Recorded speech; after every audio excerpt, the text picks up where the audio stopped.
It started with a sky blue envelope and a fake smile. You see, I live on the edge of a quiet little neighborhood called Pinefield Springswell. It used to be quiet, before the HOA declared war on a creek. My backyard backed up to a narrow stream that had been trickling peacefully through the land for decades. It wasn't landscaped or lit up like some community water feature. It was wild, natural, and a tiny piece of magic that kept me sane in a world of lawn blowers and identical mailboxes. Then came the letter from the Pinefield Springs Homeowners Association, signed by none other than Linda Fairchild, our HOA president, a woman with a voice like syrup and a smile sharp enough to cut rebar. The letter used phrases like aesthetic integrity and landscape conformity. But the message was clear: remove the creek or face mounting daily fines. Linda had always had it out for me. We'd clashed before, once over my unpainted mailbox, and another time because my Halloween display had a skeleton doing yoga. But this time, she wasn't just pushing HOA pettiness. She was after the land itself. And what I didn't know then was that the HOA had been quietly rezoning properties to increase land value around a new luxury townhome development in my creek. Inconveniently, was messing up their drainage plan. I refused, politely at first. I even sent the HOA a copy of a county-certified document proving the creek was a protected runoff stream. Linda laughed it off during a board meeting Zoom call. I wasn't invited, but my neighbor Jake screen recorded it. She actually said, "We'll get forgiveness faster than permission." That's when I knew it wasn't just about water. It was about control. The following week, I came home from work to find orange construction flags staked through my garden like little warning signs from hell. A notice on my door claimed emergency drainage improvements. By Tuesday morning, while I was still brushing my teeth, a cement truck rolled in. I ran outside in my slippers yelling, "You can't do this." The guy in the vest shrugged. "Talk to the HOA."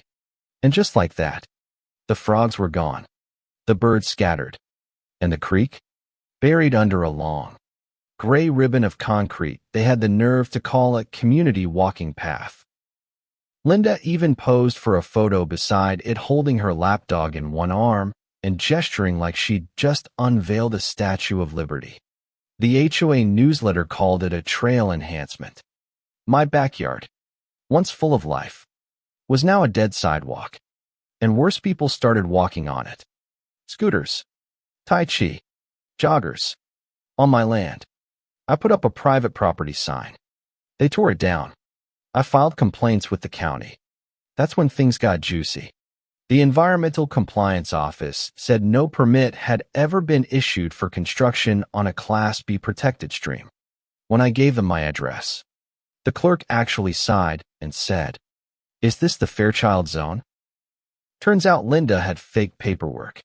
Not just any paperwork, used the license number of a civil engineer named Daniel Marks, who later testified he had never approved the project. She'd taken a sample proposal from his email and photoshopped a full assessment using his name. And here's where karma wears boots. It rained. Hard. Not even a real storm, just steady rain. But because the creek's natural channel had been sealed, the water rerouted. My house sits on high ground. Linda's new luxury townhomes? Not so lucky.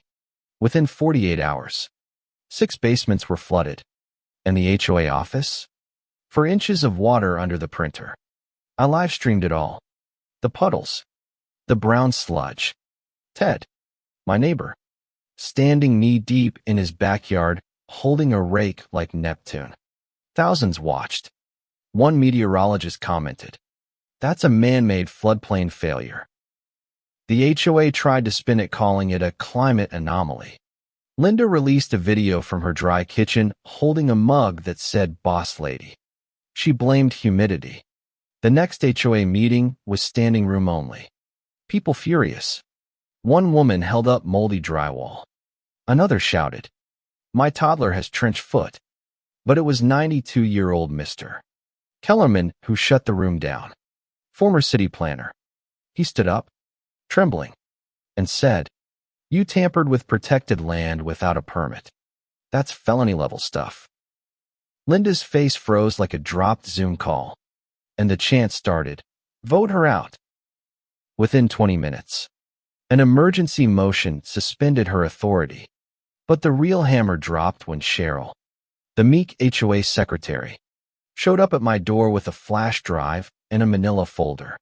Inside, audio files, meeting notes, edited budgets, and one bombshell, a memo titled Phase 1 Water Management Redesign, dated months before the so-called emergency. It was premeditated. She'd planned the whole thing to redirect runoff and sabotage the new cul-de-sac so prices would drop, letting her cousin's development group swoop in and buy up the lots cheap. That's right. It wasn't incompetence. It was a rigged game. With the flash drive and county records, we filed a joint lawsuit. The state environmental agency launched an investigation. And Linda? She went from boss lady to swamp queen in local news headlines. Even her own lawyer bailed. The best part? Volunteers tore up the concrete path themselves, engineers, neighbors, even the local Boy Scouts. We restored the creek, replanted the banks, and built a small footbridge with a plaque that reads, "Nature always wins." And right beside it, a bronze frog statue with a crooked crown. We named it Linda. So, what do you think? Have you dealt with an out-of-control HOA? Or a power-hungry Karen who messed with the wrong neighbor?